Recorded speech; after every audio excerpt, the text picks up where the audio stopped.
દીવ જિલ્લામાં કૂતરાઓનો વધી રહ્યો છે ત્રાસ. અનેક લોકો પર કૂતરાએ કર્યો એટેક.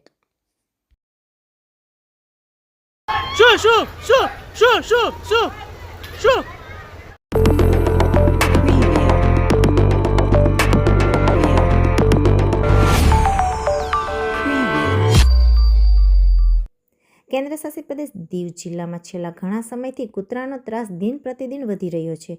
દીવ, વણાકબારા, ઘોઘલા દરેક જગ્યાઓ પર અનેક લોકોને કૂતરાએ કરડી અને ગંભીર ઘાયલ કર્યાના પણ કિસ્સાઓ સામે આવ્યા છે. ભાવસરવાડામાં પણ એક કૂતરો 8થી 10 લોકોને કરડી ગયો હતો અને આજે પણ દીવના પંચવટીમાં અનેક લોકોને કૂતરો કરડી ગયો હોય તેવું સોશિયલ મીડિયામાં વાયરલ થયું છે.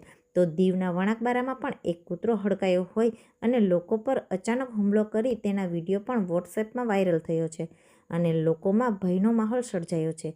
લોકોને પોતાના બાળકો માટે પણ ચિંતા જોવા મળી રહી છે. આજે સોશિયલ મીડિયાના માધ્યમથી લોકોને સુરક્ષિત રહેવા માટે મેસેજ વાયરલ કરવામાં આવી રહ્યા છે અને દીવ પ્રશાસનને આ મુદ્દે કોઈ તાત્કાલિક ધોરણે કાર્યવાહી કરવામાં આવે તેવી જનતાની માંગ છે.